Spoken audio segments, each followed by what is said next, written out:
Hello?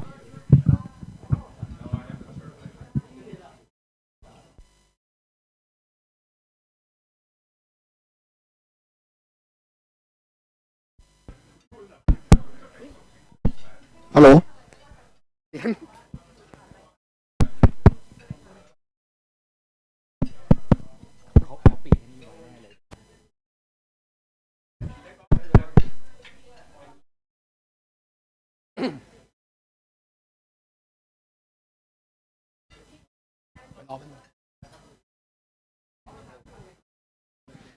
Hello?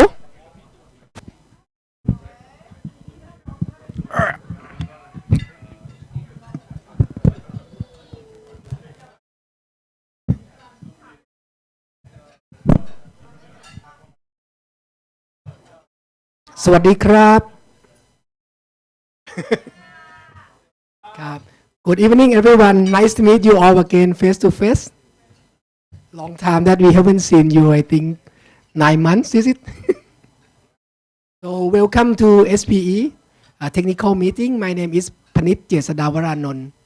I'm the vice chairperson for technical program.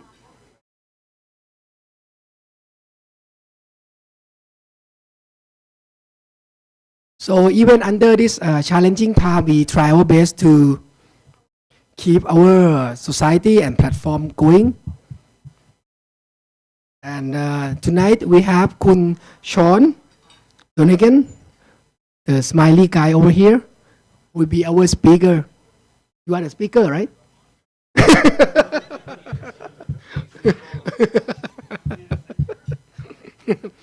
All right. Note that we will broadcast this event on YouTube as well. So our mission is to be open for sharing information for our peer and across companies, so we can provide the energy for kingdom, and of course to meet new faces. And we would like to see a smile on your face, and I already see many smiles.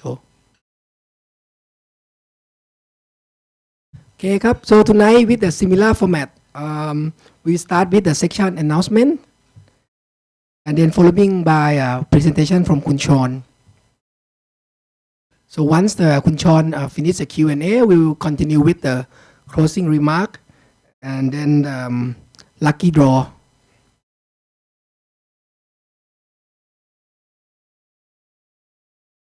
Okay, now is the, hopefully you enjoy this part. So today we have 681 total members. We have 391 professional and 390 from student from 4 chapter, Chulalongkorn, Sulanari, Prinop Songkhla, and Chiang Mai universities. So not only retain, we also have 20 new members. Do note that having said all this good news, we still have 150 labs members. So please continue to be our members, renew your membership. And please also invite a new colleague to join SPE as well. As you know, SPE Thailand is the largest professional or industry organization where people can meet in very relaxing environment like this.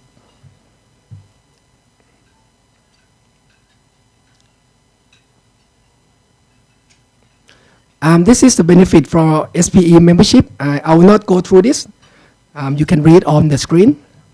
But it's worth mentioning that the key benefit here is to belong to the most active section, and then you will receive a newsletter and update from our chapter. And of course, you can socialize with people in the same industry.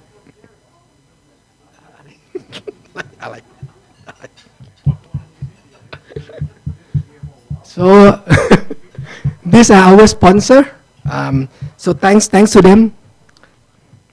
So of course, give a round of applause.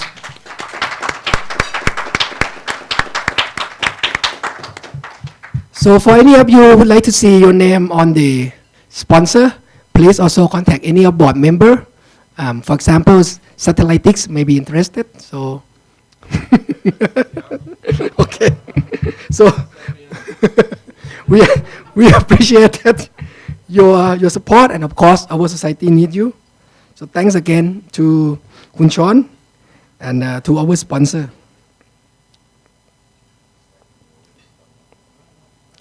Without further ado, then let me hand over the stage now to our usual face, Kun Kasien, my boss, to introduce the speaker for tonight. Always calling me. Thank you, Kap. Thank you. For those who don't know me, I think everyone knows me, right? My name is Kasi, and I'm the program chair for SPE Thailand. And I'm not sure how many of you have attended our live session last month. And we promised to you that this month we'll make it to the actual meeting. And we made our promise. So thanks to all the teams. I think we have worked very hard to organize the first meeting back at the hotel. I can tell you it's not easy, right? And but it's really worth it seeing all the smiles on everyone on the face. So always for me, I'm very happy to see everyone and hoping that you come every month so we can enjoy in a professional environment. Okay. So without further ado, let me start introducing our speaker for this evening. Our speaker is the president and CEO of Satellitic. He brings over 30 years of technology and software development business expertise. His passion is leadership, and he's always focused on building companies to creativities and innovations with highly effective teams solving the toughest customer challenge. Our speaker has founded or owned 4 successful software companies, including a 15-year tenure as CEO of Westbrook Technology Incorporations, where he transformed a failing enterprise into a highly profitable document management software leader with customers in 52 countries. Our speaker is very excited and privileged to have the opportunity to work with the talented individuals at Satellitic who are working to solve some of the toughest challenges for the world's largest industries. So ladies and gentlemen, please a warm welcome to our speaker this evening, Mr. Sean Donegan. Please, Sean.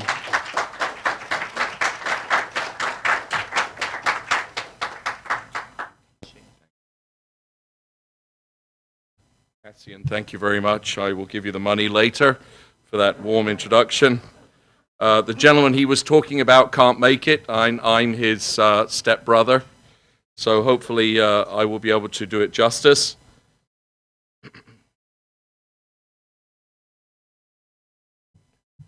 So I promise you, first of all, a very, very warm welcome for the next 4.5 hours we're together. I will try and keep the brief version. But what I do encourage is that you ask as many questions as you wish.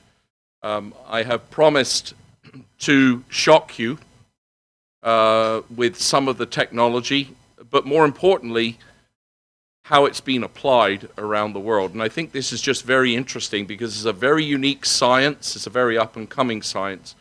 So what I really do promise to give you is very few PowerPoint slides.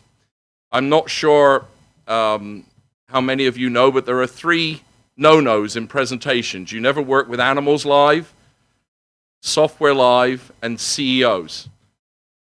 And you're about to do 2 of those. So we're living on the edge a little bit. I'm actually a missionary. There's only certain parts of America we want back. That is England. I went to England some 30 years ago now. I'm there to see which parts we want back. I'm a native of Southampton, was famous for the Titanic, went to university in London, and then started my first company in 1989. Started my first company in 1984 and moved to the United States in 1989. Just sort of some background, nothing else on Satellitic. We're based in a place called Perrysburg, Ohio, or as we like to call it, the 751st most visited city in the nation. So if you come pay us a visit, we're hoping to get up the rankings and issue new T-shirts from the Chamber of Commerce. 748 is our goal. We're a software company, but we bring a very unique brand of science to the table.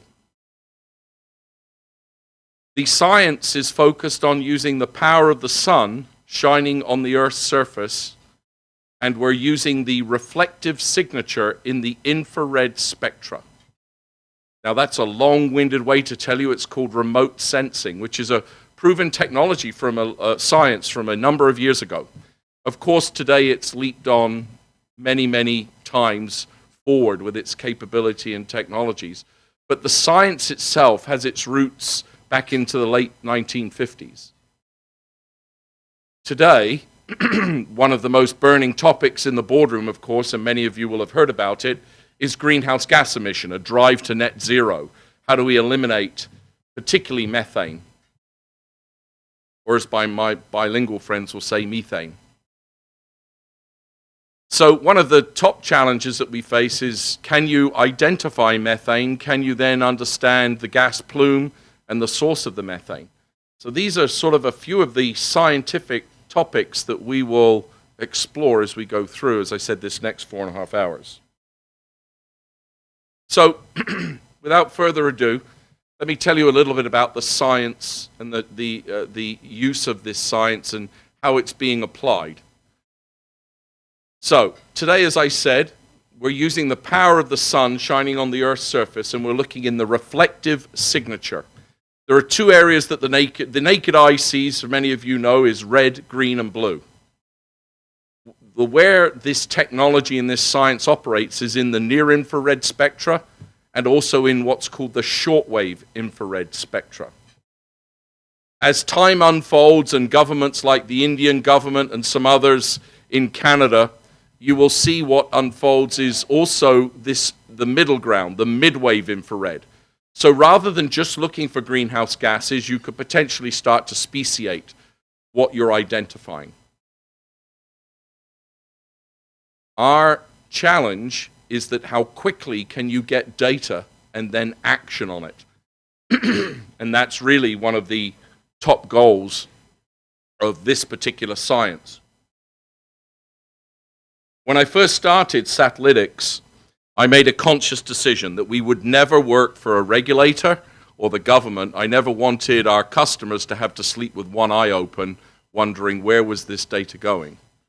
And I think that was a pretty profoundly smart decision to do, because customers such as Shell and BP and ConocoPhillips and Duke, to win those customers takes an enormous challenge for a small company, and their trust is hard-earned. Now, that's really a way of telling you the following, that our challenges for this science is to minimize three main objectives. One, if you have a spill of liquid leak or produced water like brine or methane, then clearly in the industry that we serve, which is oil and gas, you're not selling that liquid. That liquid or gas, you're losing it. That's loss of revenue. So any financial person or any operational person in the room would say, we want to capture that. We want to understand where that's coming from as early as possible. The second part of the equation is, if you do have an event, whatever that event might be, the cleanup costs escalate dramatically and very quickly. The third piece of that equation, and actually I've heard it just in the sort of social gathering, is that there are many of the industries we serve, the challenge is that you have NGOs, you have regulators, and then you also have the public at large. And the oil and gas community, the pipeline community, the utility industries, these are all very large targets of you become very large targets of scrutiny and then also public misinformation. Today, one of our challenges is that the NGOs will want to walk around and point to super emitters, their words, super emitters of greenhouse gases, but it's all based on factless data and not very specific. So from a scientific perspective, one of the objectives was how granular and how early can you see that event and detect it. So from data to your action, or what we like to call from action to alert, we want to minimize those consequences. Literally within 3 to 4 hours, you could be acting on data that had been collected. And so even though data can come from satellite, drone, plane, fixed camera, stratospheric balloon, there is really only one data platform that gives you that expediency of turnaround, and that happens to be the satellite platform. Today, you can revisit anywhere in the world 4 to 5 times a week with a satellite. And these are companies like Airbus, Maxar, Satellogic, Triplesat. Some of you may or may not be aware of them.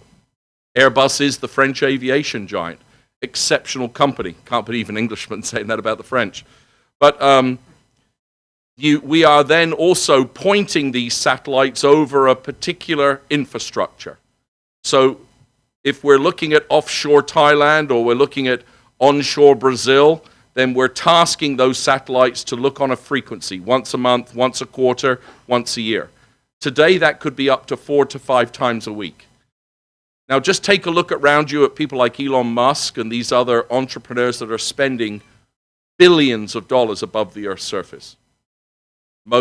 Some of you may be aware that Elon Musk has launched a bunch of small satellites to bring low and effective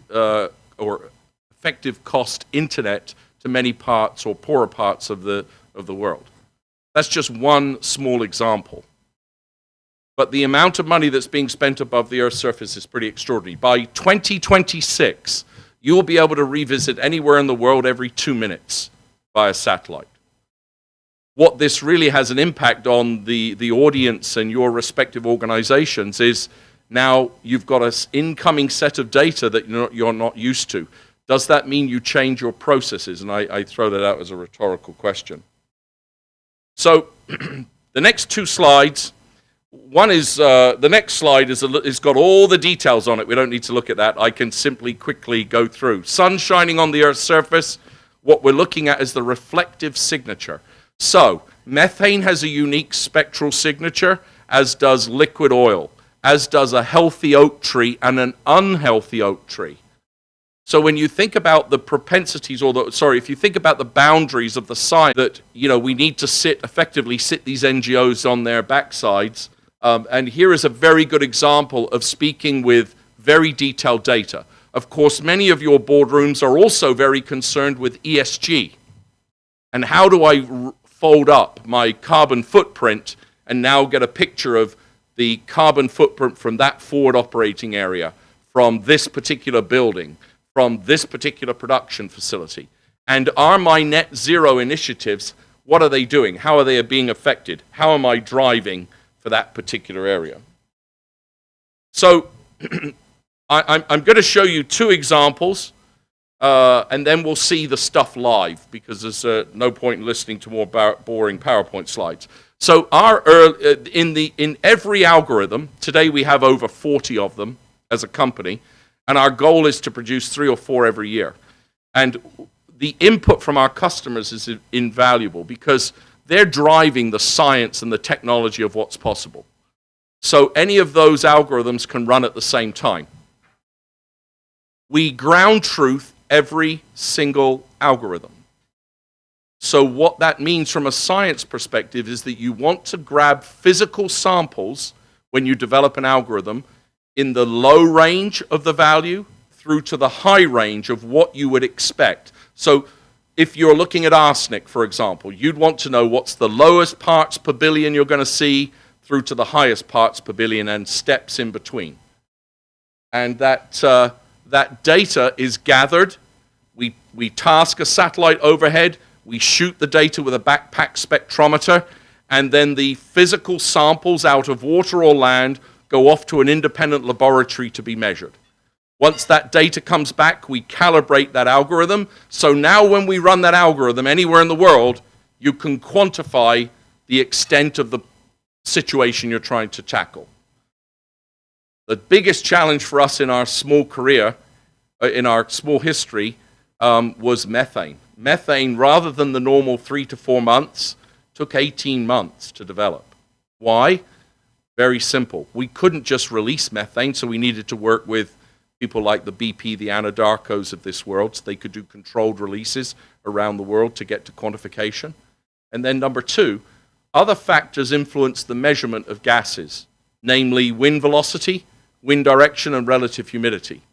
So you need, at the time of capturing the data, to stream in that meteorological data that then gives you the results to sort of get to quantification. It doesn't have to apply in the Middle East, it could also apply in your neighborhood.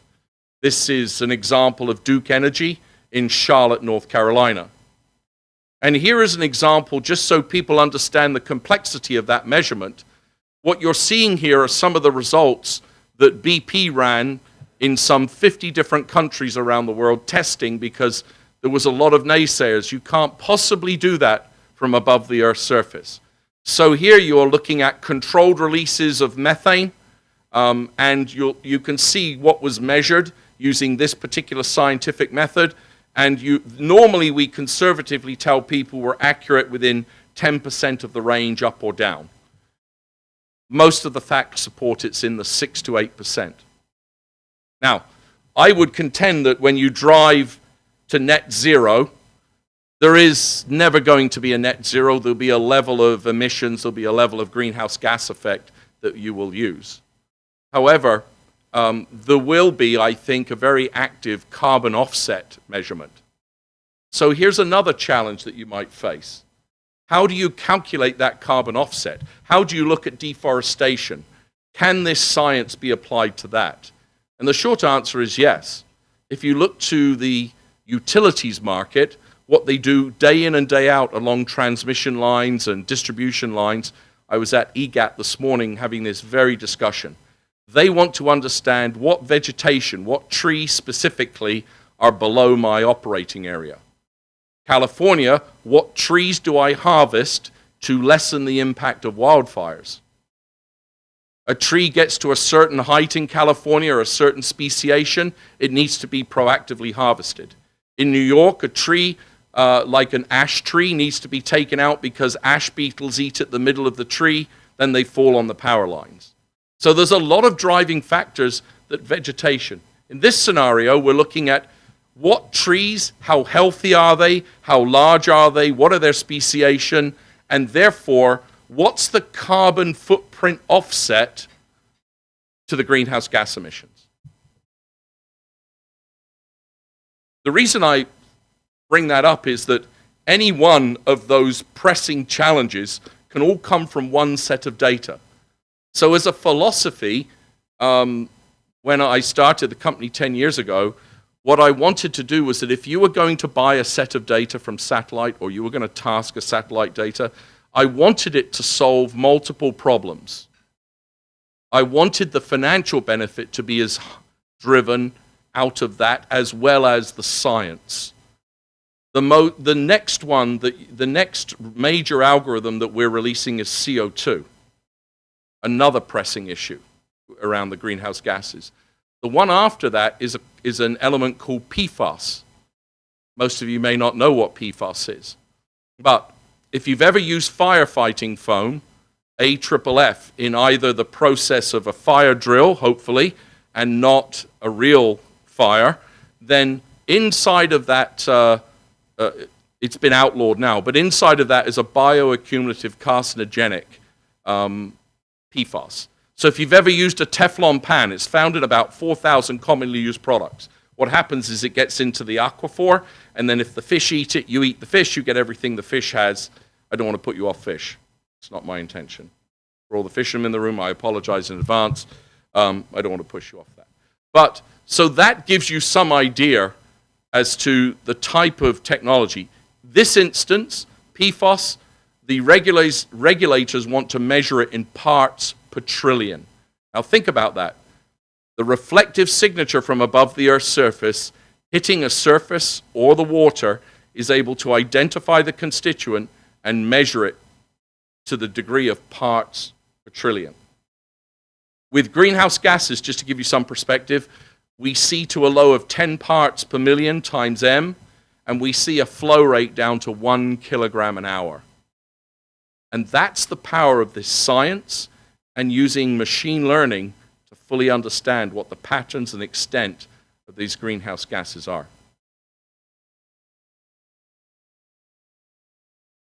Enough talk, as they say. So here we go. This is the second part where you start to work with Software Live. I thought it would be interesting just to give you some examples, if nothing else, because I think maybe some of you will not really fully appreciate the extent of this sort of technology and what it can do. So I've got many, many different examples, and let's start with one, 55,000 bodies of water. And this is sort of post-production cleanup, North Slopes of Alaska. For those of you who haven't visited, it's cold.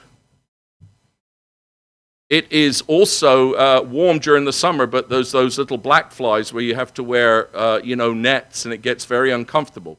So my point of telling you that is that we're dealing with some of the most challenging places on Earth to get to.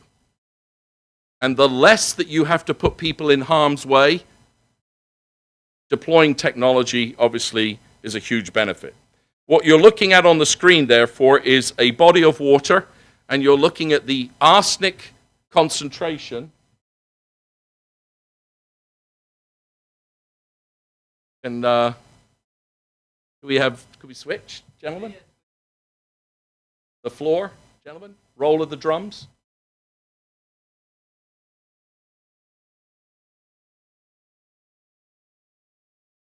Where's Mr. Louis Vuitton when you need him?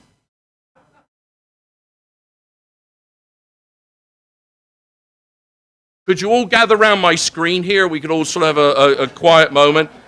I could start sneezing, but don't worry, it's just COVID. Is it? Yeah, I'm looking at it.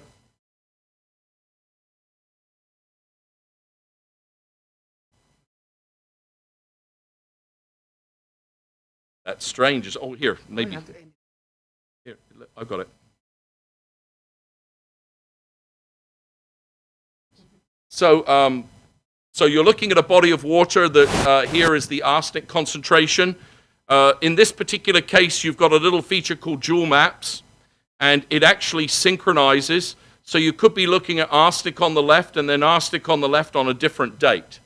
So now, as an organization, we made a decision that we would never delete any data. Let me give you some perspective. Marathon Pipeline's right-of-way, 6,000 miles, every time that you capture that with satellite data, it's 92 terabytes of data. So let me put it into perspective as to the frequency and the type of data we're capturing. Pretty staggering.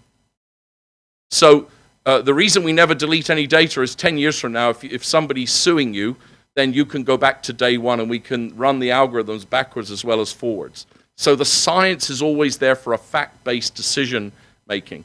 So on that theme, never deleting any data, I could actually also keep the same date and then look at copper. And so here I've got copper in the right, I've got arsenic in the left, and as I said, we never delete any data, so you could literally zoom into this particular area, and it will bring back all of the data sets. This happens, all of the data sets that we've got from 10 years ago with the various ranges and objectives. But you don't really have to worry about that, and you don't really have to worry about the color codes, because you can click on any particular pixel. Now, remember I told you about spatial resolution before, so this is where it really comes into its own. In this case, every dot on the screen represents 30 centimeters by 30 centimeters. So if you're looking for a leak, if you're looking for an event, now suddenly you're within a very narrow range of pinpointing the source. And that's pretty standard across the board. If I keep going for a second and take a look at another one, another example, which I think would probably be many of you will not be familiar with, maybe. What we're looking at on the screen are a number of alerts and alarms. Alerts and alarms to things like the drug cartels illegally hot tapping to steal oil and gas for cocaine production. Mexico, Pemex has probably 46,000 cases of this a year. This is in Brazil. And literally, if I look at the area, you'll see here is the pipeline, the center line, here is the alert and an alarm. And you can see when I give you the side-by-side view, it will illustrate for you that the vegetation's been cleared and you've got the drug cartels illegally hot tapping. Now, Remember, you didn't see that via picture. What happened is the science detected the vegetation, the change, and then the component parts of illegal hot tapping on the screen.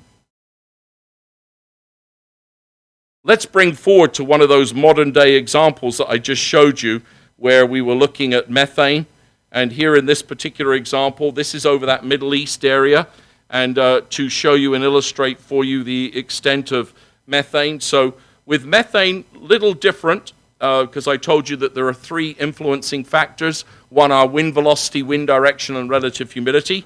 So we measure both the plume, in this case down to a low of 10 parts per million, and you've got the measurement over that 3.7 by 3.7 meter range across that operation.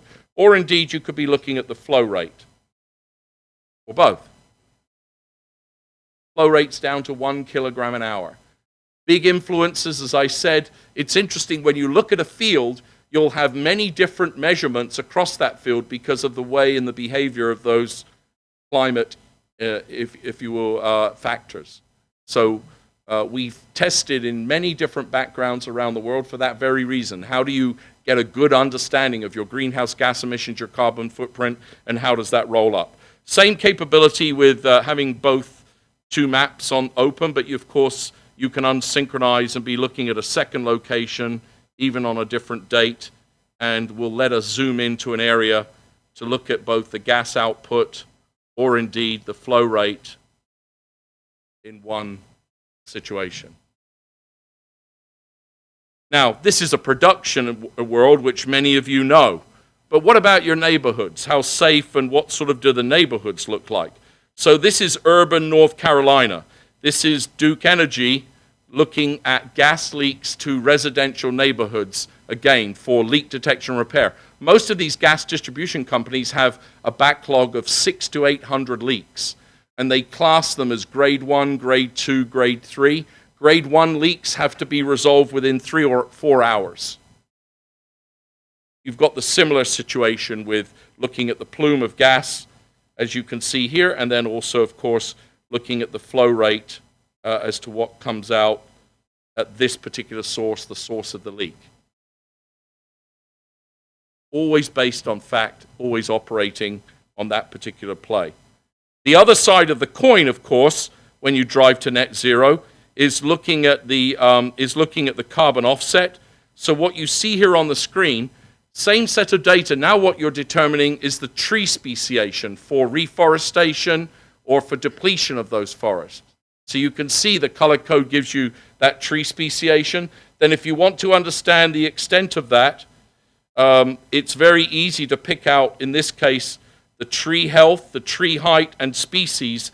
And in this one, it's every 16 meters by 16 meters. So the individual calculating this carbon offset breaks up the area into those 16-meter grids. I'm not sure as to the extent of why that is, but it's part of the calculation offered for that vegetation.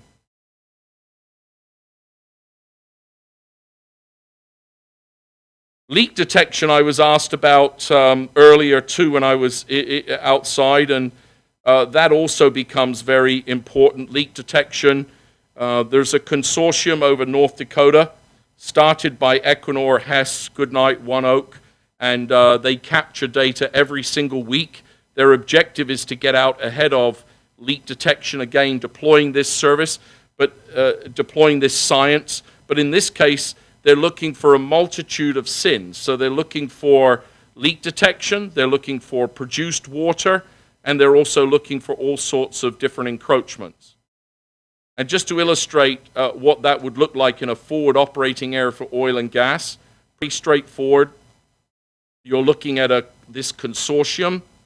Their different color codes represent who the organization is that you can see. Click on any one of the alerts. The alerts in this case set as a threshold as to the standards that, or what you're trying to achieve from a threshold perspective, and then zoom into the area to reveal, in this case, a gathering line where the red pixels represent the liquid leak that's spilled. Clearly, if you want to look at the source of the leak, then you could go back to any of the prior sets of data that you could possibly want to look at. over the 4 years and see the progression of that particular leak. The properties give you the details of the leak, including things like longitude and latitude. And then, of course, you might want to know, well, what's being done? So the science never gets rid of that data. You can always go back and trail as to what your makeup and what your steps have been to remedy this particular situation. Then, of course, you could have the ultimate in the field, and that is to capture even the photos of the leak and show you the details of what's gone on. So the granularity is the critical piece to get across as to why you see that. The granularity, allows you to get to the very detail and, as I've said to you in the beginning, get to things in the very, very earliest of stages that you could possibly have. I'm going to jump around a little bit here to give some more examples of just things that you may not have ever thought of. This is the streets of Beverly Hills, California. And in this particular case, remember I illustrated copper in an environment where it was looking on water and it was looking for remediation after post-production. In this case, same use of the data. This is copper dust from the braking action of your car. So as you drive along the streets of California, the copper dust coming off of the braking action, and it's to prevent copper dust getting into the drinking water supply. So when I go back to what I said at the very beginning, anything that you can nip in the bud, but we're looking at very minute particulates of copper and how we can get down to the very base granular level to prevent what would be the remediation costs and the outcome for that particular example. The science itself has been adopted across a wide range of areas, and in particular what the science offers is the ability to automate an awful lot of the processes which would have been human behavior. Instead of putting people in harm's way and in the field, the one area that where you're doing the investigation, the challenge is often, am I examining the whole area? Do I simply send them on a route that keeps on going? Here is an example of vegetation at its finest, where if you're in the pipeline business and you're looking to reforest, which is a big move for carbon offset today, or you're looking to remove what would be vegetation if you are the electrical utility, you want to know, where do I have to deploy my folks? So the red trees represent the decline. If you type in the word growth, then it lets us look at the areas where we've got growth along that particular corridor. And as we move along this corridor, you can see here what's represented is the surface area where trees, vegetation, or shrubs have grown to expand. In areas that we've been asked to look at, particularly places like North Dakota, in Florida, in Latin America, where you've got sensitivity to forestation, former plantations, then one particular example, we're looking for certain areas where butterflies at certain times of year harvest. So you have to ring the area as soon as you see those grasses emerging, and that's a protected area from a operational perspective. Of course, it could also be looking for areas where the vegetation has declined, and you can see this illustrated with areas that are red and areas that are green. Again, looking at surface areas that are in particular. One other sort of area which is often looked at is also what happens out in the right-of-way. Can it be used to look for structures as well as can it be used to look for how the land is being used? So here's an example of a structure that is as you can see, fringing on the area of the operation. So in this case, the utility sets the boundaries, and then when you want to look at the extent of it and how it might be used, you can see the structure wasn't there in one date and is there the next. So the technology and the science, the AI, it doesn't matter whether it's looking for structure, a constituent such as methane or liquid leak or trees, it can examine the width of all of those things.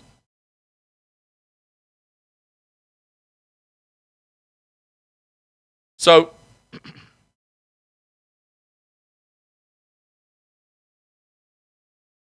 just as a sort of a summary, there are really three main areas that this science addresses.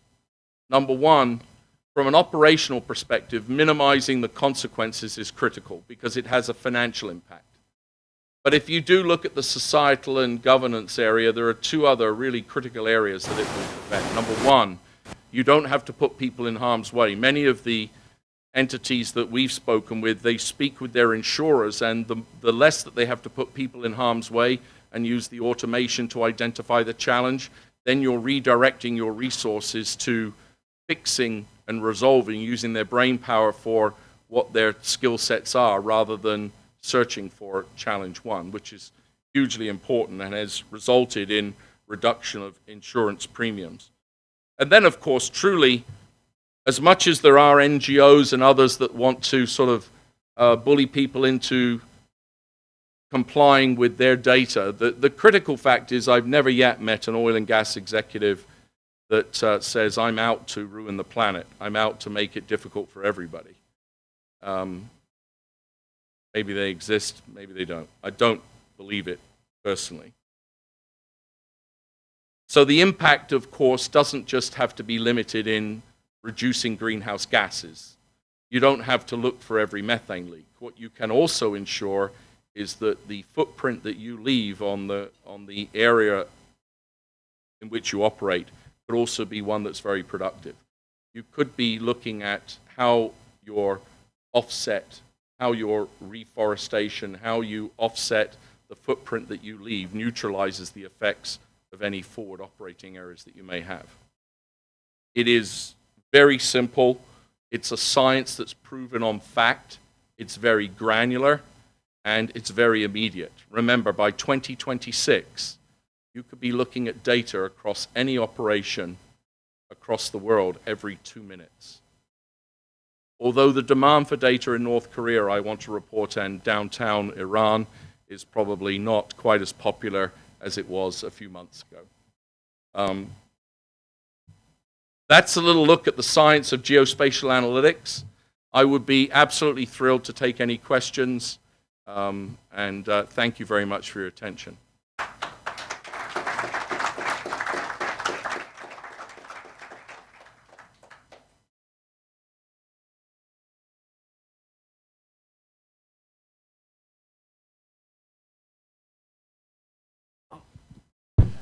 With turkey being served, I thought we were all going to sing Christmas carols afterwards, to be honest. I didn't know there were going to be questions. Hi, Ephraim, it's very impressive what you can do with all that data. Thanks. And that you have got it. Do NGOs come to you? Yeah, and it's a great question, sir. Yes, they do. And I show them what we do, and then they say, well, can we use it? And I say no. So it's kind of fun to tease them. And it is a great deal of fun because of the misery that they put our customers through. So yeah, absolutely, I show them, and I absolutely bamboozle them with what's possible, and then tell them we're not interested. So yeah, they come, but we won't give them the data. Okay, but that data comes from satellites. So the satellite is just a picture until it has our analytics. Okay. It's completely useless. All right, good answer. Yeah, thanks, sir. Thanks. Wow. Yeah, please go on, sir. Do you own? Sorry. Do you own the satellites, or do you rent the satellites that have the technology? Where are you from in England? From Bedfordshire. Are you? Well, great. 10 years ago, champagne taste and beer money. I couldn't afford a satellite. Actually, I don't want to own a satellite. That's a little bit in the days when the laptops first came out, and tomorrow there was a faster laptop. I would never be able to keep up with that investment. So being data agnostic allows me to be very nimble as to which way to twist and turn in the future. So we don't own a satellite. What we contract with are the commercially available satellite companies, Airbus, Satellogic, TripleSat, Maxar, and people like Planet Labs, although their resolution's too coarse. But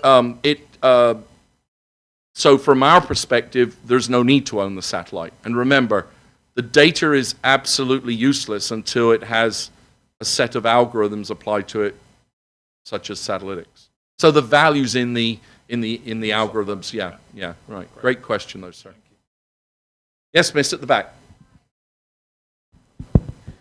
My name is Kruawan from... Hi, nice to meet you. Nice to meet you too. Great well, talk. that's not what everybody says to me, thanks. I'm not that rude, so... Okay. I enjoy your talk, and I see great application in satellite. And I'm from PTTEP and work mostly with exploration. And I understand that the application case studies that you showed tonight mainly related to environmental stuff. But I'm more interested in exploration. Sure. So talking about methane, you can observe changes in methane level in certain area that you have satellite data. But what about the application for exploration? For example, leak from accumulation underneath. Sure. Has that been actively explored by your company or other of your clients? And my further question would be, is your company or the technology available capable of differentiating between biogenic versus thermogenic methane using your technology? Yeah. So I was in your offices on Tuesday morning, and I met a number of your colleagues, and we explored that very topic. The short answer is our largest customer, which is BP in the oil and gas, traditional oil and gas, our largest customer is Duke Energy overall. We are already actively being used in exploration, and to your question, I'm not sure if I would say categorically that we could address differentiation of methane, but I think we're pretty close to it. For example, we know, and my parents are so proud that I can tell you all tonight here, that cow poop is measured at 2.8 to 2.9 parts per million. So I went to university and beyond for that, and I'm very proud of that I know that. But so gas speciation differentiation is something right up our street. Oil exploration, so natural seeps of methane, very good example, natural seeps of oil. We've done a lot of work offshore in the North Sea. So the short answer is yes. The other answer, just to sort of extend that a little bit, I did talk on briefly, but I'm in extensive discussions with people in places like Kyrgyzstan, Kazakhstan, Russia, looking for looking for gold exploration, where arsenic and other underlying constituents become the drivers as to what's going below ground. And other minerals, such as rare earth elements, if you think about sort of China sort of has the market on rare earth elements, but in the shortwave infrared, which is where methane shows up, we've been exploring rare earth elements also as an exploration. Hopefully that is not too complete of an answer. Long way. Yeah, carry on, sir. Sorry. The world is going to suffer from a lack of water soon. Yeah. In the Middle East, they were finding fresh water seeping up in the sea off the mountains off of Oman. Can you sense that from... So we started life in water, wastewater. Our most mature algorithms are water, wastewater. I've had the question before in the Middle East about looking for water and the seeps. Not offshore, but on land in that particular case. But these were offshore? Yeah, these are offshore. I'm not sure that we've explored that. I don't think it would prevent the technology from identifying it because we already deal in water. But specifically, I'm breaking these teeth in for my mother, excuse me. Particularly the fresh water offshore, we haven't explored. But it's a great opportunity. We'd love to have that sort of target.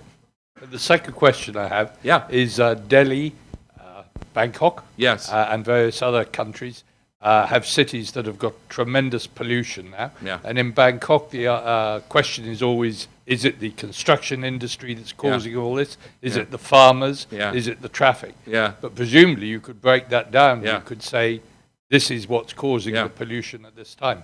But who would pay for that? Who is the customer? Exactly. Yeah. So it's a fabulous question. To jump to the answer, maybe the customer is a consortium of all of the above, potentially. But the granularity would be looking at every 30 centimeter by 30 centimeter source. So to your point, you could identify it. In the early days of our life, Lake Erie, the 11th largest lake in the world, we live on the western base. Remember, sir, the 751st most visited city in the nation. What it contributes is 5% of the water flow to Lake Erie, but 70% of the phosphorus. So the age-old question is it the farmers? Is it the sewer systems? What's the point source, and where is it coming from? So your question about point source, really easy to do. Very easy to do.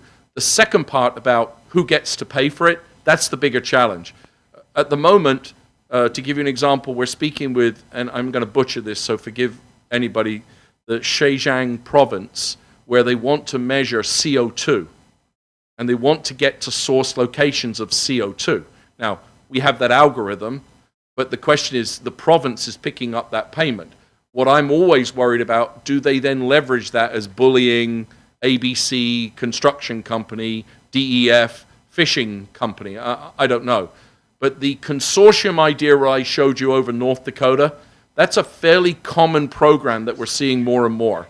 Because if you think about North Carolina with Duke Energy. Duke Energy is so committed to that footprint that they want the water company, the power company, the rail, and any other industrial area to share in some of the knowledge they have. So they're footing the bill to then provide these other entities with actionable data. So I don't know. It could be a variety of those options, but it's an outstanding question. Yeah, who gets to pay the bill is the question. The one thing is, sir, my mother always told me, anybody can be my friend, only rich people buy from me. So I stick to that motto, it's not free, is the short answer. Hi, my name is Kitishai. Nice to meet you, sir. Nice to meet you too. You mentioned that you can do the gas leak detection as well, right? Yeah. The next question is, how fast you can, with your AI, how fast can it detect the gas leak? For example, like if we have the gas pipeline and we got a gas leak, how fast you can detect that? And how often do you sampling your data? So the last part of your question is you get to determine how frequently you want to sample. Today it could be 4 to 5 times a week if you wish. You literally will be given the actionable data within 3 to 4 hours of it being collected. Very interesting. The reason I ask because last year in Samut Prakan there was a gas explosion, gas leak, and it's linked to the explosion in Samut Prakan. Yeah. So I just wonder if this technology can help to detect and lead to the proper response before accident happen. Sure. I mean, our goal in life is to minimize the consequences. So whether you're losing the methane is secondary to people losing their lives or being in danger. So we want to give you as much, we want to nip things in the bud, as to a phrase to be used. So as early a detection is critical to what we're trying to achieve. Are you the CEO of the gas company, sir, and you'd like to move forward? You look like a very important person, no? Okay. I'm just an employee. Yeah, just check. Okay, you're next in line. I get it. So yeah, I understand. Yeah, but it's all joking aside. It's all about the response time. That's the whole goal. Particularly after a storm. Storm comes through during the rainy season. What's changed? What's down? What do I need to address first? What are the priorities? That's a very common use of the application. So we stay as an organization. I've stuck with pipeline, rail, mining, oil and gas because I can develop an algorithm and apply it to those market segments. So if you think about it, this has endless capabilities. I mean, we were looking at Mozambique one year where the Anadarko moved in and put in a phenomenal facility off the eastern coast of Mozambique. But what happened was people were looking for work. They migrated to Mozambique, to the town and city where they had their operations. Suddenly the town's overrun. Does it have enough sewers? Is there enough water? All of that infrastructure that you'd expect for normal operations was fine until suddenly you had this insurge of population because you've got a new opportunity for every young man and woman in the area. So, yeah. Thank you ครับ you're welcome, sir.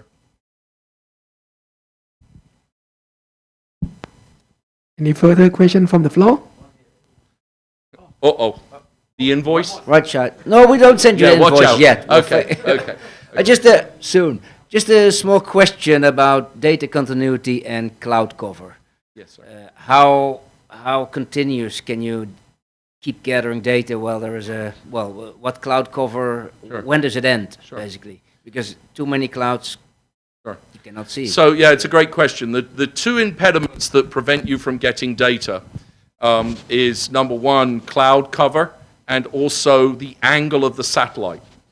Satellites orbit north-south, although I told you about the stratospheric balloon. The one difference about the stratospheric balloon is it's in the stratosphere, 50 to 75,000 feet. For those of you familiar, Concorde used to fly at 59, and that's where you would look out the window, and it was curved. That's why you could see that. So the stratospheric balloons travel east-west as well as north-south. So back to the question, what was it? No, I'm just kidding. So the angle of the satellite cannot be greater than 30 degrees off of nadir because it won't give the fidelity of the data. But here's, as a company, we know that the reflectance signature and therefore not having that data is obviously an impediment to the results. But just because there's cloud on day one, the satellite will keep looking until it gets that open spot. Think about a few years from now where you can look every 2 minutes. Suddenly the clouds become obfuscated, the cloud cover becomes sort of a non-event, because you will be able to look with such a frequency that there will be a penetration. In addition to that, we have also complemented our technology with using radar, which does penetrate the clouds. So we bring the best of both worlds, and we operate in some pretty ugly environments.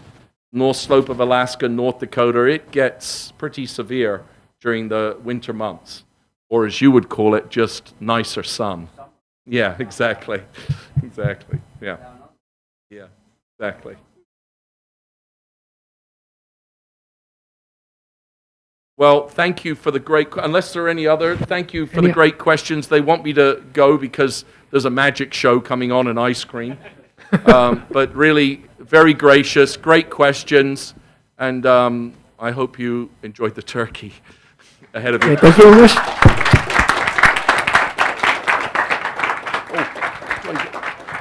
I get to do the lucky draw. So before we get to the lucky draw, I do need to cover the expenses of COVID testing. So is there anybody willing for the lucky draw to give me cash? I'll pull out their name. No, okay. Come and sit first. Oh, I see. Oh, you want me to come and sit? Yeah.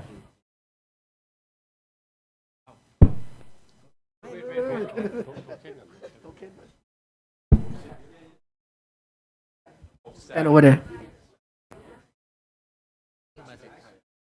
Huh?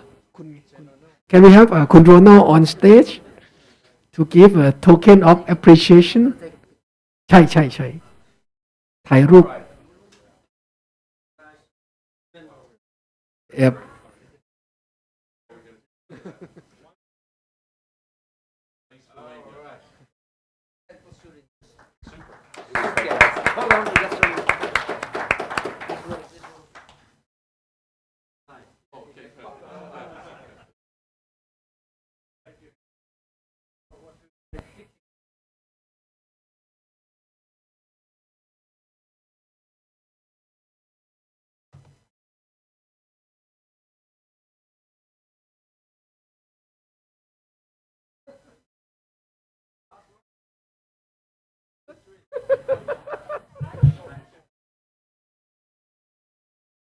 There you go.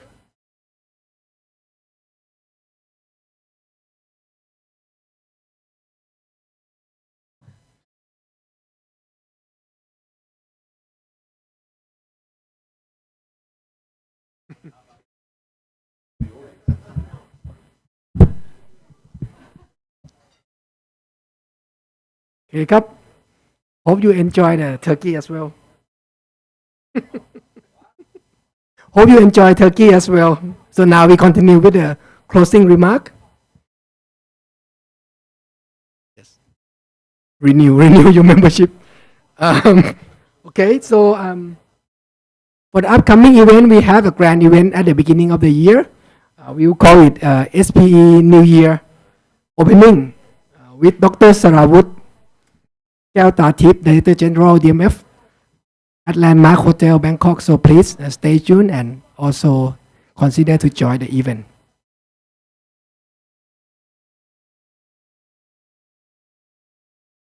We also have the SPE ENP Award.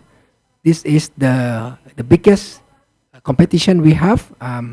We do it on bi-yearly basis now, and we already open for submission. So I'm not sure if every one of you receive an emails from SPE, but we opening for submission and we close on 15th of January. So the submission is simple. Just need a 3 pages write up in A4 format. And then if you have any query, you can ask any board members or drop an email to Thai SPE email. Yep. And of course, if you haven't received an email, that means you are not SPE member, and please consider to apply for the membership. You can also reach out in several ways. You can go to our official website, thaispe.org. We also have Facebook and also LinkedIn here.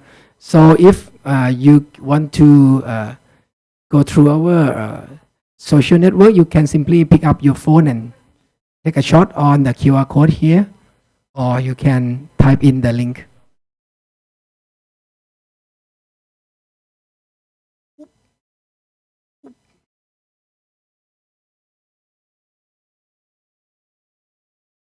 Okay, here the exciting time. Today we're gonna have a lucky draw as well, and we have an honor from Kun Chon to be our drawer. We have a very special gift tonight, something that you could not find anywhere online, could not find in Shopee or in Amazon, which is our SPE Thailand tumbler. Yes, so hope you like that. Very nice box. And tonight we have two ครับ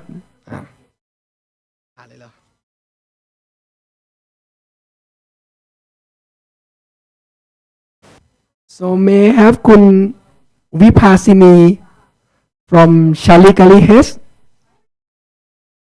Oh, you come a long way. You coming from Malaysia?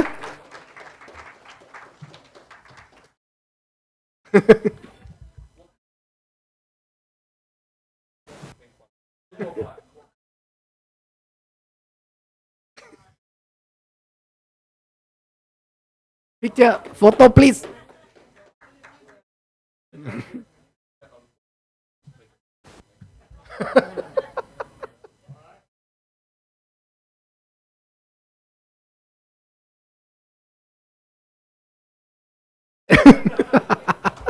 Okay, congratulations ครับ Second one, the last one.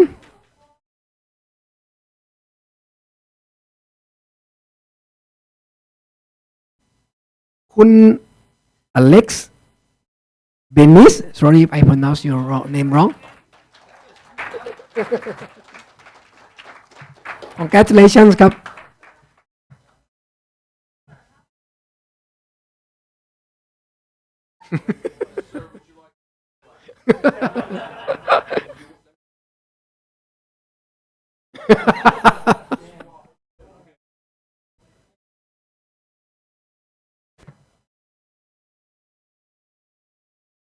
Thank you ครับ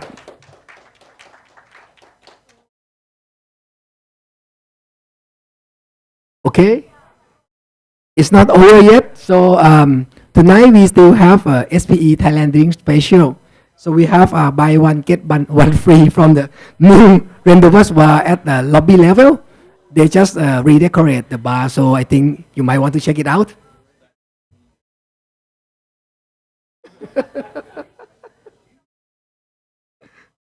Okay, and last but very important slide. So again, thanks to our sponsor and hope to see your company name up here.ครับ. Thank you very much. We appreciate your support. Have a great night. Merry Christmas and Happy New Year.ครับ. Yeah, we missed one company here clearly.